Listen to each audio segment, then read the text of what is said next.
नमस्कार, स्वागत है आपका ईटी नाउ स्वदेश पर। मैं हूं आपके साथ पूजा त्रिपाठी और आप देख रहे हैं हमारी खास पेशकश टैक्स मंत्रा। और आज हम चर्चा करेंगे टैक्स प्लानिंग के ही बारे में, लेकिन वो आपको सोचकर और समझकर करनी चाहिए और काफ़ी सारी बातों का ध्यान रखना चाहिए जब हम टैक्स प्लानिंग की बात करते हैं। तो एक कहावत है और पुराने दोहों में भी कुछ बड़े जो जाने माने हैं वो कह के गए हैं अपनी कविताओं में भी कि मनुष्य जिस संगति में रहेगा उसको वैसा ही फल मिलेगा। अब ये जो चीज़ है ये हम देख रहे हैं कि जीवन के हर पड़ाव में ये जो लाइन है ये पूरी तरीके से फिट बैठती है। इनफैक्ट फाइनेंशियल प्लानिंग की भी अगर हम बात करते हैं तो वहाँ पर भी ये लाइन फिट बैठती है, क्योंकि आप इमेजिन करिए कि अगर आपके आसपास ऐसे लोग हैं जो केवल पैसा खर्च करने की बात करते हैं, पैसों को इधर उधर खर्च करके पैसा डुबो देते हैं, तो वो संगत का असर भी हमारे ऊपर कहीं ना कहीं पड़ेगा। तो ऐसे लोगों से थोड़े सावधान होने की ज़रूरत है और हमें अपनी संगति भी ऐसे लोगों से रखनी चाहिए जो कि पैसा बचाने की भी बात करें, पैसे को ठीक तरीके से वो हम प्लान कर सकें आने वाले फ्यूचर के लिए, उसकी भी बात करें। तो अगर आपके आसपास ऐसे लोग नहीं हैं तो फिर आप उनकी मदद कर सकते हैं, उन्हें एजुकेट करने में, और आपको एजुकेट और इन्फॉर्म करने में मदद करेंगे हम। हमारे साथ जो एक्सपर्ट जुड़ेंगे वो इसमें आपकी मदद करेंगे। और इसमें आज हमारे साथ जुड़े और आपकी मदद करने के लिए हमारे साथ मौजूद हैं जाने माने tax expert CA Sudhir Kaushik, जो कि को फाउंडर और सीईओ भी हैं taxpanel.com से। सुधीर जी, बहुत बहुत धन्यवाद आपका समय देने के लिए। तो काफ़ी इंटरेस्टिंग डिस्कशन आज होने वाला है, क्योंकि आज हम टैक्स प्लानिंग की तो बात करते ही हैं, थोड़े टेक्निकल चीज़ें भी डिस्कस करते ही आए हैं हम, लेकिन उससे हटकर हम आज टैक्स प्लानर, फाइनेंशियल प्लानर और ऐसे लोगों की बात करेंगे जो कि हमारे आसपास है, और हमारे आसपास के लोगों का भी रोल कितना इम्पोर्टेंट हो जाता है जब हम फाइनेंशियल प्लानिंग की और टैक्स प्लानिंग की बात करते हैं। क्योंकि हमें अक्सर बड़े लोग ये सुझाव देते हैं कि आप अपने दोस्त संभल कर उनका चुनाव कीजिए, जिनसे आप शादी कर रहे हैं, जो आपके पार्टनर हैं, उनको भी आप सोच समझकर उनका चुनाव कीजिए। लेकिन ऐसे पार्टनर, ऐसा दोस्त जो कि फाइनेंशियली भी इन्फॉर्म्ड हो, लर्नड हो, उसका चुनाव कैसे करें, उन्हें कैसे पहचानें? पूजा, अभी एक दो दिन पहले ही शायद ये जो हमारा सरस्वती जी की एक जिनको हम कहते हैं ज्ञान की देवी है, बसंत पंचमी, और एक जो प्यार का दिन होता है वैलेंटाइन डे, एक ही दिन था। यानी कि प्यार हाँ। करो लेकिन बुद्धि भी साथ रखो। तो जो आपका पार्टनर है, चाहे वो आपका कोई बिजनेस पार्टनर है, चाहे वो आपका लाइफ पार्टनर है, ज्यादातर अभी हम बात कर रहे हैं लाइफ पार्टनर की, जिनको हम चुनते हैं या जिनके साथ हमें रहना है या जिनके साथ दोस्ती भी की हुई है, तो क्या उनको फाइनेंशियली वो उतने प्लान तरीके से अपनी लाइफ को जी रहे हैं, या बस खर्चा कर रहे हैं और फिर कभी कभी कहीं सोच समझ कर ना करने की वजह से वो परेशानी में भी आ गए हैं। मतलब अच्छी खासी इनकम होती है कई बार लोगों की, फिर भी वो पैसे का सुख की बजाय पैसे से दुखी रहते हैं। तो उनकी इनकम बढ़ती रहती है लेकिन दुख भी बढ़ता रहता है, सुख नहीं बढ़ता पैसे का। तो ऐसे में इसका मतलब है उनकी प्लानिंग ठीक नहीं है। और मैं अपनी भाषा में उनको टैक्स बुद्धू भी कहता हूँ, क्योंकि 30% तो आपका टैक्स में चला जाता है। तो वो जो टैक्स हाँ। बुद्धू हैं वो बहुत पढ़े लिखे भी लोग होते हैं, बहुत अच्छे से अपनी अपनी फील्ड में मास्टर हैं, और उनको बहुत नमस्कार है। लेकिन टैक्स बुद्धू इसलिए कहता हूँ क्योंकि टैक्स जा रहा है, सामने से दिख रहा है हमें, तो हमारी नजर में वो बाकी तरह से तो ठीक है, तो 30% के लिए मदद भी नहीं मांगते कहीं। तो वो ऐसा भी नहीं करते कि चलो मुझे किसी की हेल्प चाहिए, वो उसको कभी ट्रेनिंग भी नहीं लिया। अब कुछ नहीं करने से तो आपका भला नहीं होगा ना। तो कर भला तो हो भला। अब ये बात मैं बार बार बोलता हूँ, कर मतलब टैक्स। अगर आपका टैक्स सही जा रहा है, जो कि प्रोविजंस हैं जो आपके लॉ में, आपके पार्टनर के साथ भी आप ऐसी कुछ चीजें हैं जो कब करनी है, कैसे करनी है, वो हम अगर ध्यान रखें, तो शायद हमारी फाइनेंशियल लाइफ नहीं, ओवरऑल जो हमारी लाइफ है वो पीसफुल होगी, खुश रहेगी। उसे हम कहते हैं फाइनेंशियल वेलनेस। हम अपना ध्यान खुद रख सकते हैं। इसके लिए लॉ में बिल्कुल हर चीज के लिए, छोटी से छोटी चीज, ग्रोसरी के लिए मील कूपन दिए हुए हैं सरकार ने, आपको कार के लिए कार लीज दी हुई है, जो आपकी कंपनी अगर देती है, नहीं देती है तो एटलीस्ट आप उनको रिक्वेस्ट तो करो कि मुझे इसमें टैक्स बचाना है। घर के लिए होम लोन 80% से ज्यादा लोग लोन नहीं लेते हैं। अब बताइए, जब उनको छूट मिली हुई है और एक वेल्थ क्रिएशन हो सकती है, वो वेल्थ क्रिएशन का फॉर्मूला किसी से समझ लें, उसको लोन को ना बर्डन ना समझें, उसको वेल्थ क्रिएशन, अपनी रिटायरमेंट, अपने पार्टनर के लिए कोई एसेट बिल्ड करना, चाहे आपको अपने हस्बैंड के लिए करना है, अपने वाइफ के लिए करना है, अपनी फैमिली के लिए करना है, टैक्स देने के बाद तो वापस कुछ नहीं आ रहा आपके पास। उससे तो कोई मोदी जी ऐसी गारंटी नहीं दे रहे कि टैक्स पेयर को तो हम गारंटी दे रहे हैं, नहीं, वो तो गरीब को गारंटी है। तो जो गरीब है उसको तो फिर भी शायद पक्का मकान मिलेगा, आपको कहाँ से मिलेगा? आपको तो डिडक्शन मिली है, उस डिडक्शन को यूज करके आप अपना उससे भी बेहतर मकान बना सकते हो। लेकिन अब लोगों को ईएमआई नहीं देनी। सिमिलरली वो म्यूचुअल फंड में इन्वेस्ट कई बार करते ही नहीं, या तो जहां से उनको अच्छी रिटर्न्स भी मिलती हैं, लिक्विडिटी भी मिलती है। तो ऐसी प्लानिंग जिसे हम कहें, वो ना करने से उनका नुकसान ज्यादा होता है। और ये सलाह ना लेना एक और, थोड़ा बहुत इधर उधर रीड बिल्कुल। किया और कर दिया, कभी ज्यादा खरीद लिया, कभी कम खरीद लिया, कभी कोई हम्म। एसेट में एकदम एफडी में ही सारा पैसा रख दिया, कभी इंश्योरेंस में। डाइवर्सिफिकेशन भी होता है। तो फाइनेंशियल हम्म। प्लानिंग में एक दो चीजें नहीं है, कई चीजों का जो होता है वो मिलान करना पड़ता है। क्या ये डाइवर्सिफाइड पोर्टफोलियो है, इसमें सारी एसेट्स हैं? क्योंकि कभी गोल्ड अच्छा चल रहा होता है, कभी हमारे पास म्यूचुअल फंड में अच्छी रिटर्न्स हैं, कभी हमारे को प्रॉपर्टी में अच्छी रिटर्न्स आती हैं। तो वो सबका होना चाहिए, उससे रिस्क भी कम हो जाता है और रिटर्न भी बेहतर होती है। दूसरा उसमें होना बिल्कुल। चाहिए लिक्विडिटी। तो लिक्विडिटी भी हमारी फाइनेंशियल प्लानिंग में अगर नहीं है, मैंने प्रॉपर्टीज में ज्यादा पैसा लगा दिया और प्रॉपर्टीज डाउन आ गई, मैं बेच भी नहीं पा रहा हूँ। ऐसा बहुत कुछ हुआ है हमारे आसपास, जहां लोगों के पास प्रॉपर्टीज तो थी पर सुख चैन नहीं था, लिक्विडिटी भी नहीं थी, वो परेशान थे कि मेरे तो पैसा फंस गया। तो ऐसी गलत जगह इन्वेस्ट करना। तो ऐसे ही और भी चीजें हैं, मतलब अगर मैं गिनाने पे आऊंगा तो टैक्स बुद्धू की एक लाइन है पूरी, वो क्या क्या करते हैं। बिल्कुल बिल्कुल। तो बहुत सारी चीजें हैं, हम आगे शो में चर्चा भी करेंगे। तो कहने का मतलब ये है कि आप अपने लाइफ में जो टैक्स बुद्धू होते हैं, टैक्स अनाड़ी होते हैं टैक्स के मामले में, उनसे थोड़ा सावधान रहिए। उन लोगों के साथ संगति में जाइए जो कि थोड़ा इन्फॉर्म्ड हैं। दोस्तों का चुनाव भी ऐसा करिए जो कि पैसा गंवाने की नहीं, पैसा डुबोने की नहीं, पैसा बचाने की बात करें। क्योंकि देखिए, जब आप टैक्स प्लानिंग की बात करते हैं ना, तो टैक्स प्लानिंग के जरिए आपकी जिंदगी की फाइनेंशियल प्लानिंग भी काफी बेहतर तरीके से होती है। शुरुआत अगर आप टैक्स प्लानिंग से कर दिया ना, तो आपकी आधी समस्या वहीं खत्म हो जाती है। तो ऐसे लोगों के साथ रहिए, ऐसे लोगों का चुनाव करिए जो कि इसकी जानकारी रखते हैं। और अगर वो जानकारी नहीं रखते हैं तो आप उसकी जानकारी रखिए और उनकी मदद करिए। क्योंकि आज के समय में फाइनेंशियल लिटरेसी का सबसे पहला कदम यही है, टैक्स प्लानिंग, जिसकी कि हम बार बार बात भी करते हैं शो के जरिए। तो सुधीर जी, देखिए, हम अपनी जब पूरी लाइफ साइकिल की बात करते हैं, तो जो सबसे क्लोज हमारे होता है वो होता है हमारा लाइफ पार्टनर, जिसके साथ हमें ज़िंदगी गुजारनी है। हर छोटी बड़ी समस्या का भागीदारी वो कहीं होता है, खुशी का भी होता है, दुख का साथी भी होता है। और हम फाइनेंशियली भी उनके साथ फिर कहीं ना कहीं जुड़ जाते हैं। तो ऐसे में अपने लाइफ पार्टनर के साथ मिलकर आप किस तरीके से टैक्स प्लानिंग बेहतर तरीके से कर सकते हैं? देखो, एक तो जो जब हमारे पार्टनर बन ही रहे हैं तो उस वक्त हमें जो शादी होती है वहां पर एक बड़ी प्लानिंग कर सकते हैं। क्योंकि वेडिंग पे जितना मर्जी गिफ्ट है, आपका दोस्त भी है, आपका कोई बिजनेस पार्टनर भी है, जो भी आपको पैसा देगा सिर्फ मैरिज के ओकेजन पे। और शादी एक ही बार होती है वैसे तो, पर किसी की अगर ज्यादा है तो वो जितनी बार भी है वेडिंग पर वो टैक्स फ्री है और अमाउंट की लिमिट नहीं है। तो इस पार्टनर के आने पर एक प्लानिंग जरूर करें कि वो गिफ्ट जिसने भी देना है उसको ऑफिशियली रिकॉर्ड करें। और उसको हो सके तो उससे पहले एक एचयूएफ, जैसे हम क्योंकि किसी शादी के बंधन में होते हैं तो पैसा आप एचयूएफ के नाम से भी ले सकते हैं। जैसे सुधीर एचयूएफ बन जाएगा, एसके कौशिक एचयूएफ। और वो उसमें क्या होगा कि आपके पास वो इनकम ऐड नहीं होगी, वो इनकम एचयूएफ की होगी, क्योंकि अब आप शादी कर रहे हैं तो आपको मिलने वाला सारा पैसा एचयूएफ में आएगा। और जो डिडक्शन आपको एटीसी की, एटीडी की, होम लोन की जो भी मिलती है, वो एक तरह से डबल हो गई। और इसी इसी से फायदा क्या होता है, आपको एफडीज रखनी है, आप वहां रख सकते हो क्योंकि फैमिली के नाम से है वो। तो जो पैसा बाहर से मिला आपको, आपने नहीं कमाया, अपना कमाया हुआ उसमें नहीं डाल सकते हो आप। अगर आपने अपनी इनकम को उसमें डाल दिया तो एचयूएफ की इनकम नहीं मानी जाएगी, वो सारी क्लब हो जाएगी आपके इसमें। तो इसलिए ध्यान रखना है, कभी किसी प्रोफेशनल की राय लेके जरूर करें। क्योंकि ये लॉ में प्रोविजन है कि आप अपने परिवार के लिए अलग से इनकम कर सकते हो और सारे टैक्स की छूट भी ले सकते हो। और उसमें अगर आपकी वाइफ या आपका कोई फैमिली मेंबर हेल्प कर रहा है, उसको छोटा मोटा बिजनेस है, शॉप है, सब कुछ कर सकते हो आप एचयूएफ में। वो सुधीर से अलग एक एचयूएफ बन गया और वो इनकम टैक्स में, उसे हम बोलते हैं जुडिशियल पर्सन। तो वो उसकी एक वैधानिक इनकम टैक्स में एक बन जाती है।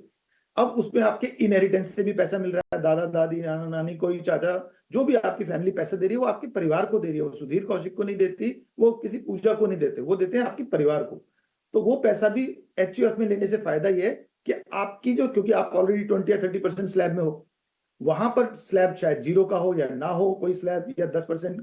तो ऐसे में वहां पैसा डाइवर्ट करना चाहिए एचयूएफ में। ये पार्टनर जो शादी का है, और इसमें लोग बहुत कम करते हैं क्योंकि इसमें शायद पूरी तरह से जानकारी नहीं है। और सबसे बड़ी छूट यहीं पर है क्योंकि आपका एक क्लोन खड़ा हो गया, एक दूसरा। जिसको कि सारे इनकम टैक्स के बेनिफिट अलाउड हैं। अब उसके अलावा जैसे मेरे पास सपोज करो हमारी शादी के बाद हमें पता है कि भाई बच्चों की प्लानिंग है और ये ट्यूशन वगैरह का हमारा फीस का आना है 2 साल बाद या 5 साल बाद, तो हमें कोई ऐसी इन्वेस्टमेंट नहीं करनी चाहिए जिसके लिए हमें साथ साथ पॉलिसी की 10 साल की और 15 साल की 20 साल की कोई किस्तें देनी हो, क्योंकि एटीसी में बच्चे की ट्यूशन फीस आ जाएगी। इतना कुछ तो हम प्लान कर सकते हैं कि नहीं तो आपका हाथ तंग हो जाएगा, पॉलिसी के पैसे भी दोगे, बच्चे की ट्यूशन फीस के भी। ऐसे में लो प्रीमियम का टर्म इंश्योरेंस ले लेना चाहिए। दूसरा, आपको अपने पार्टनर की मेडिकल हेल्थ के लिए मेडिकल इंश्योरेंस लेते हो तो पूरी फैमिली का वो सस्ता भी मिलता है, फैमिली फ्लोटर होता है, प्लस आपको उसकी एटीडी में पूरी छूट भी मिलती है। आप अपने जो पेरेंट्स का है वो भी उसमें कर सकते हो। तो आपके पार्टनर्स के साथ आपको टैक्स छूट भी मिल रही है और उनको मेडिकल वो भी मिल रही है, डिडक्शन। इसी के साथ साथ अगर आपका पार्टनर कोई आपके साथ व्यापार कर रहे हो, आप बिजनेस कर रहे हो छोटा मोटा, तो उसको सैलरी दे सकते हो, उनके जो भी वो आपके साथ काम करते हैं। तो इस तरह से इनकम बढ़ जाती है हमारी। कोई इसमें अलग से करना है तो अलग से भी कर सकते हो, नहीं तो उसको अपनी इनकम में अपने उसमें बिल्कुल लीगली कोई मनाही नहीं है। और अगर आप अपने पेरेंट्स के घर में रहते हो, जब आपकी शादी होती है या जब आप, तो अपने पेरेंट्स को आप कैसे हेल्प करोगे? You can pay rent to them, अगर आप उनके घर में रहते हो, और आप अपना एचआरए क्लेम कर सकते हो। और ये कई टैक्स बुद्धू हैं जो ऐसा नहीं करते हैं। कुछ लोगों को पता ही नहीं है और कुछ लोग इसमें संकोच करते हैं कि यार पापा को पैसा देना है, मम्मी को। भाई सरकार ने मना नहीं किया है, बल्कि वो तो आप उनकी मदद कर रहे हो, अच्छी बात है, प्लस आपका टैक्स बच रहा है। तो आप इधर उधर के खर्चे करने के बजाय उनको रेंट दे दो, उसमें से वो अपना खर्चा कर लेंगे। क्योंकि प्रॉपर तरीके से चेक से पे करें और अपने रेंट दें, एग्रीमेंट बनाएं। कोई ऐसे नहीं कि बस दे दिया मैंने या इकट्ठा बाद में दे दूंगा, नहीं। हर चीज को सिस्टम से करने से फायदा है। इसके लिए किसी एक्सपर्ट की मदद ले लो। लेकिन अगर आप देखोगे तो थोड़ा थोड़ा जो टैक्स बुद्धू जिसे हम कह रहे हैं, अनाड़ी हैं, वो देखने में ऐसे लगता है कि 50,000 का तो टैक्स जाएगा ही जाएगा, इससे कम कैसे होगा। लेकिन अगर आप बिल्कुल सही प्लानिंग करो तो लगभग 20 लाख तक जीरो टैक्स कर सकते हो। ये तो 7 लाख तक सरकार ने किया है, लेकिन जो डिडक्शंस दी हुई हैं होम लोन की, एजुकेशन लोन की, या जो एनपीएस की, इतनी है, और वो पार्टनर भी यूज करे और आप भी करो, तो डबल हो जाती है इनकम और डबल डिडक्शन।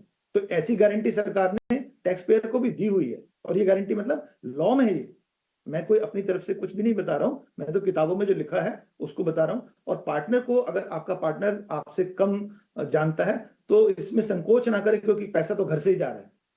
कभी ना कभी तो उसको डिस्कस करें, और इसमें पूछ जी। सकते हैं किसी के साथ, जैसे हम डॉक्टर से मिलते हैं, किसी कंसल्टेंट के हाँ। साथ मिल सकते हो, उनकी मुलाकात करा सकते हो। हेजिटेट नहीं करना होता। टाटा स्काई का ऐड है, मैं 100 बार बोलता हूँ, पूछ डाला तो लाइव झींगा लाला। हो सकता है कि आप ठीक कर रहे हो, लेकिन जब हाँ। एक्सपर्ट कहेगा तभी ठीक समझना, अपने आप को ठीक हाँ, मत समझो। बिल्कुल। इन सब ये छोटे छोटे तरीके हैं, काफी काम की बात आपने बताई सुधीर जी। कुछ तरीके हैं जिसके जरिए आप अपने पार्टनर के साथ मिलकर टैक्स प्लानिंग कर सकते हैं, और जो भी आपके फाइनेंशियल ऑब्लिगेशन है वो भी अपने पार्टनर के साथ शेयर कीजिए। हो सकता है कि वो भी आपकी मदद इसमें कर पाए। तो जो भी चीज़ें हैं ठीक तरीके से करिए, टैक्स प्लानर की मदद लीजिए, और एचयूएफ के जरिए, जैसा कि अभी आपको सुधीर जी बताए थे, उसके जरिए भी आप अपनी टैक्स प्लानिंग कर सकते हैं। एक सुधीर और जी, है, joint joint home loan loan. वगैरह भी जी ले सकते हैं। जॉइंट होम लोन भी जो है वो बहुत ही, हाँ आप शायद वही बता रहे हैं, आप बताइए। जी जी। नहीं, मैं तो जॉइंट लोन के बारे में पूछ रही थी कि हाँ, अगर आप अपने पार्टनर के साथ मिलकर कुछ लोन लेते हैं, क्योंकि लोन तो देखिए आजकल ज़रूरत बन चुकी है, और उसके ज़रिए आप हमने आपसे भी काफ़ी बार चर्चा की थी कि लोन के ज़रिए भी आपकी टैक्स प्लानिंग हो सकती है। उसके बारे में कुछ बताइए। तो जो ज्वाइंट होम लोन ले तो उसमें ओनरशिप जरूरी होती है, तभी डिडक्शन मिलती है। एक तो ये ध्यान रखना है, क्योंकि अगर दोनों उसमें ओनर नहीं है तो आपको डिडक्शन नहीं मिलेगी। मतलब जिसके नाम घर होगा उसको तो रजिस्ट्री में दोनों का नाम लिखवा देना चाहिए। एक तो ये पहली जरूरत है पार्टनर की। इसके दो फायदे हैं, कल को हमें कुछ हो भी जाए, भगवान ना करे, क्योंकि हम लोग ऐसा तो है नहीं कि गारंटी है हमारी लाइफ की, कुछ ना कुछ कभी भी किसी को हो सकता है। तो उसमें प्रॉपर्टी में ज्यादा कोई और लोगों की क्लेम नहीं आता है, बाई डिफॉल्ट वो आप ओनर बन जाते हो उसमें, तो लीगल उससे भी बच जाते हो। दूसरा, उसमें जो टैक्स का जो हमारे सेक्शन 24 में होम लोन की डिडक्शन है, वो दोनों पार्टनर को 2-2 लाख की मिल जाती है, यानी कि आपको ज्यादा डिडक्शन मिल सकती है। तीसरा, 80C में जो आपको 1.5 लाख तक की रिपेमेंट की है, तो यानी कि आप बड़ी प्रॉपर्टी खरीद सकते हो। अब इसमें एक और चीज ध्यान रखना है कि अगर आपने उसमें लिख भी दिया कि 50% के शेयर होल्डर हैं जो प्रॉपर्टी में, या नहीं लिखा और एज्यूम कर लिया हमने कि आप 50% के हैं, तो भी अगर आपने पैसा नहीं दिया, सपोज करो वाइफ जो है वो अर्निंग मेंबर नहीं है, तो वो माना नहीं जाएगा। इनकम टैक्स मानता है contribution in purchase of house property. अगर आपने कंट्रीब्यूट नहीं किया है, वाइफ ने या हस्बैंड ने, या जिस रेशो में कंट्रीब्यूट किया है उसी रेशो में आपकी इनकम या डिडक्शन क्लेम कर सकते हो। ये लोगों को कम पता है, वो सब लोग बराबर करने लगते हैं। कई बार वाइफ के नाम रेंट लेकर के उसको वाइफ की इनकम दिखाने लगते हैं। ये गलतियां ना करें। वो अच्छी बात है, आप सारा पैसा वाइफ के नाम ले लें, वो खुश रहें, आप भी खुश रहो। लेकिन इनकम टैक्स में अगर पैसा घर खरीदते वक्त आपने दिया था, तो वो डिडक्शन और वो इनकम दोनों चीजें आपकी मानी जाएंगी। अगर रेंट है तो रेंट भी आपका माना जाएगा, क्लब हो जाएगा। तो पार्टनर्स जब बनते हैं उसमें ध्यान रखना है कि उनका भी कंट्रीब्यूशन आ जाए, चाहे वो अपने पेरेंट्स से पैसा लेके दे रहे हैं, चाहे वो बाजार से लेके दे रहे हैं। अगर वो डिडक्शन उनको क्लेम करनी है या इनकम उनको दिखानी है पार्टनर को, तो उसके लिए बहुत जरूरी है कि वो कंट्रीब्यूट करें। बिना कंट्रीब्यूशन के इनकम टैक्स की आंखों में वो मकान के मालिक नहीं है, जो भी आपके पार्टनर है। तो ये वर्ड बहुत क्लियर समझ में आ जाना चाहिए, क्योंकि ये लोग हमें मिलते हैं ऐसे, जो हम कहें कि टैक्स बुद्धू ही कहता हूं मैं उनको, क्योंकि बाद में कहते हैं अच्छा ऐसे कैसे हो सकता है, मैंने तो उन्हीं के नाम घर खरीदा है। भाई उन्होंने पैसा हाँ। नहीं दिया, ये तो आपने अपना पैसा डाइवर्ट किया, और उसको तो इनकम टैक्स मानेगा नहीं।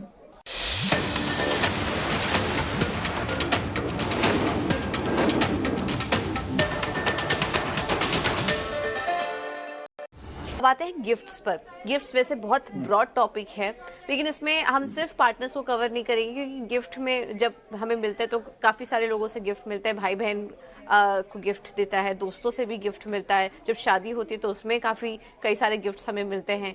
तो ये गिफ्ट के जरिए किस तरीके से टैक्स प्लानिंग कर सकते हैं? एक समय था जब गिफ्ट पर भी टैक्स लगता था, अब तो खैर वो हटा दिया गया है। लेकिन गिफ्ट के जरिए जो भी आपको गिफ्ट मिल रहे हैं या फिर आप किसी को गिफ्ट दे रहे हैं, उसके जरिए आप टैक्स प्लानिंग कैसे कर सकते हैं?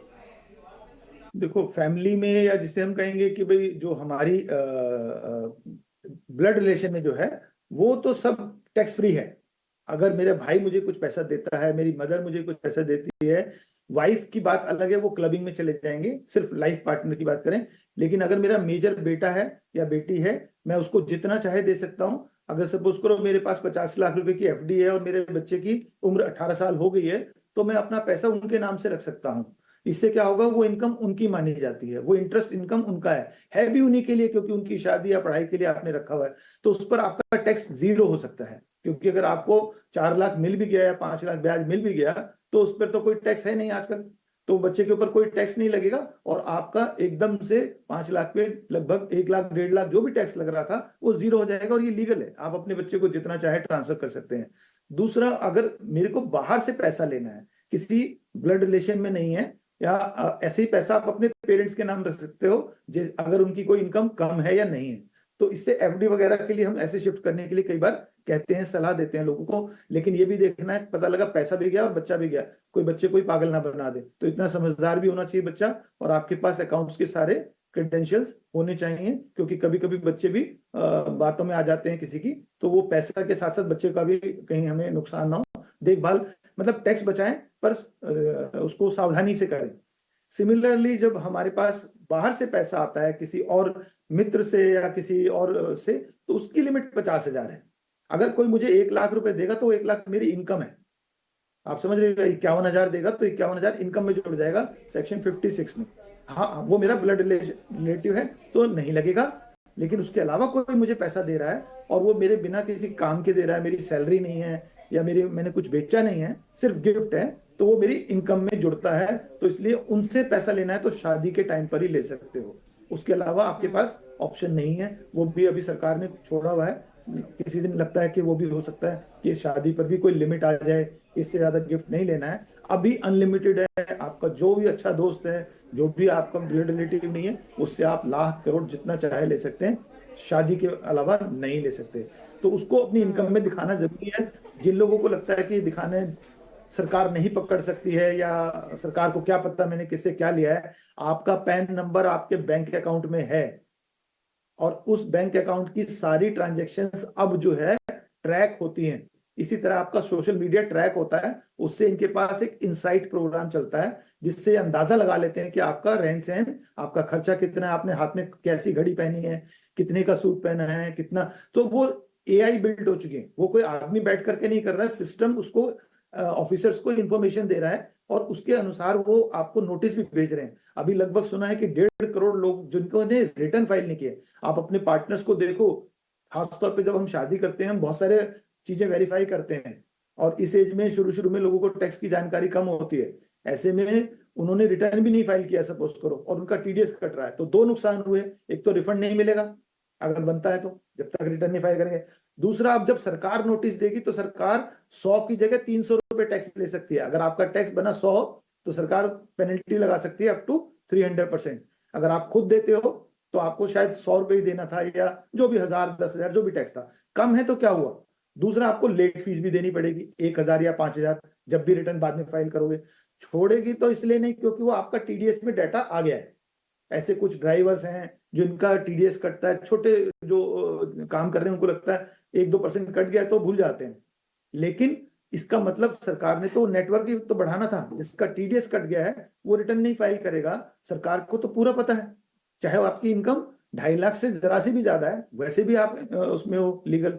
तो ऐसे में जो गिफ्ट भी ले रहे हैं, किसी ने अगर 50,000 से ज्यादा का गिफ्ट लिया है वो भी आपकी इनकम में ऐड हो जाएगा उस साल में, और वो आपकी बैंक स्टेटमेंट्स में से ट्रैक करना बहुत बड़ी मुश्किल नहीं है सरकार के पास। तो इसलिए इन चीजों को ध्यान रखें, अपनी बैंक स्टेटमेंट में अपने एआईएस में क्या इंफॉर्मेशन जा रही है उसको खुद भी रिव्यू करें, और अगर नहीं समझ में आता है तो प्लीज किसी एक्सपर्ट से राय ले लें। हमारे देश में बहुत अच्छे अच्छे टैक्स एक्सपर्ट्स हैं, एडवोकेट्स हैं, चार्टर्ड अकाउंटेंट्स हैं। आजकल ऑनलाइन बहुत सारी कंपनीज खुल गई हैं हमारे जैसे, तो उनके साथ अपनी बात को कर लें, क्योंकि ना करने से आपका नुकसान पक्का है कि वो ज्यादा होगा। अब वो दिन नहीं दूर जब आपके घर आ जाएगी सरकार। बिल्कुल, तो इन सब बातों का ध्यान रखिए। अच्छा सुधीर जी, देखिए जो जिनकी पहली बार जॉब लगी है, जो फ्रेशर्स हैं, उनको हम टैक्स बुद्धू तो नहीं कहेंगे, लेकिन उनको जानकारी नहीं होती ठीक तरीके से, और आजकल इंफॉर्मेशन इतनी ज़्यादा अवेलेबल है सोशल मीडिया पे कि वो नोइंगली अनोइंगली गलत तरीके से प्लानिंग कर लेते हैं या गलत जगह पैसा लगा देते हैं जल्दी जल्दी रिटर्न कमाने के चक्कर में। इन सब चक्करों में और गलत इन्फॉर्मेशन जो मिल रही है, इन सब चक्करों में जो यंगस्टर्स हैं, जो फ्रेशर्स हैं, वो ठीक तरीके से टैक्स प्लानिंग पर ध्यान नहीं दे पाते हैं। ऐसे में आप उनको क्या सलाह करेंगे, और यहाँ पर टैक्स प्लानर का रोल और जो टैक्स एक्सपर्ट की आप बात कर रहे हैं उनका रोल कितना इंपॉर्टेंट हो जाता है, तो इन्हें आप क्या सुझाव देंगे? देखो, जो अपनी जॉब शुरू कर रहे हैं तो मैं ये मान लेता हूँ लगभग 30 साल वर्किंग लाइफ तो मान ही लेते हैं, चाहे कोई अर्ली रिटायरमेंट कहे चाहे कोई थोड़ा सा उसको अभी हम अंदाजे से। तो अगर मैं 30 साल के लिए या उससे भी कम करना चाहें तो 20 साल के लिए अगर मैं 3,000 रुपए का महीने का नुकसान कर रहा हूँ टैक्स में, तो वो मैं कम से कम 1 करोड़ रुपए का नुकसान कर रहा हूँ या कर रही हूँ। तो इसको इतना बड़ा समझना है, छोटा नहीं, कि अगर मेरी सैलरी स्लिप में से 3,000 रुपए महीने का जा रहा है, अब 3 का 30,000 भी हो सकता है, किसी का 13,000 भी हो सकता है, उतने ही से ही प्रोपोर्शनेटली आप लॉस कर रहे हो अपनी वेल्थ क्रिएशन में। तो एक तो ये ध्यान रखना है कि मेरे पास से टीडीएस को मतलब देखना है, जैसे लोग ब्लड प्रेशर चेक करते हैं, शुगर चेक करते हैं, आपको अपना टीडीएस चेक करना है। आपकी सैलरी स्लिप में, आपकी पे स्लिप में कितना टीडीएस है, और अगर वो 15 लाख 20 लाख तक टैक्स में आ रहा है टीडीएस, तो यानी कि आपको चेक कराने की जरूरत है, तो आप ठीक प्लानिंग नहीं कर रहे हो। ये बिल्कुल सिंपल सा तरीका, इससे आसान तरीका बताना मुश्किल है। यानी कि कुछ पॉसिबिलिटी है जो सरकार, जो एक्सपर्ट्स कहते हैं वो बच सकता है टैक्स, तो मैं कोशिश करने के लिए सबसे पहले क्या होगा, जानकारी लूं। क्योंकि अगर आप कब सही होती प्लानिंग तो ये टीडीएस नहीं कटता इतना।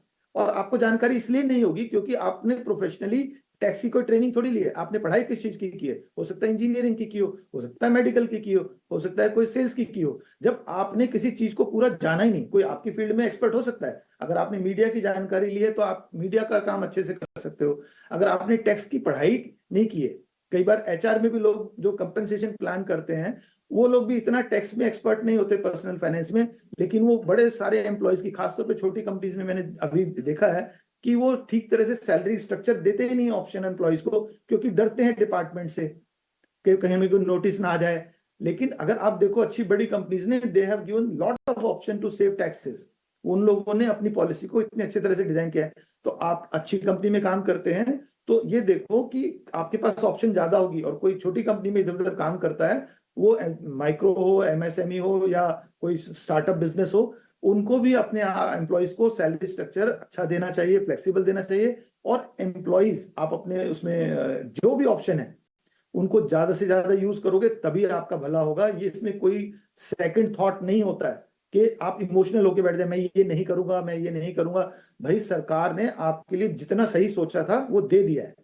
अगर उसमें करोड़ों लोगों के लिए अच्छा है तो आपके लिए भी वही है। आपको सिर्फ समझने और बदलने की जरूरत है। पहले समझ लो फिर बदल लो, क्योंकि एक्शन भी लेना है। सिर्फ समझ के छोड़ दिया तो भी नहीं होगा, तो करना भी पड़ेगा।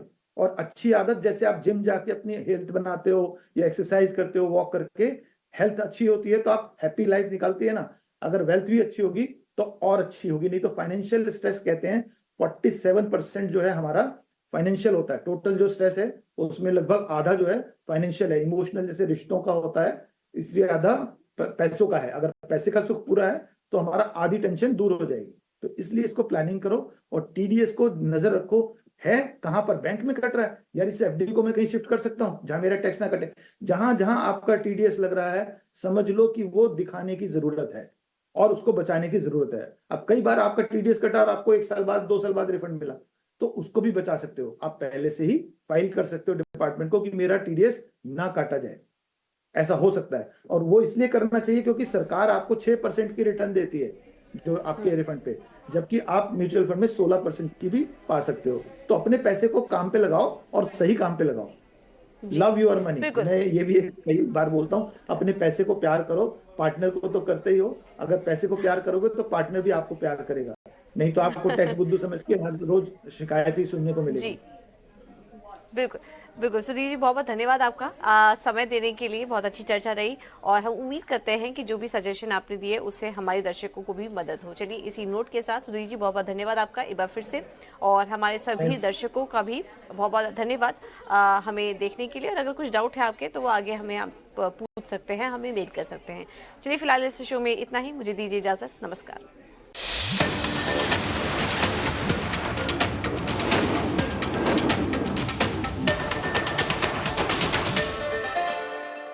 शीर्षासन कहते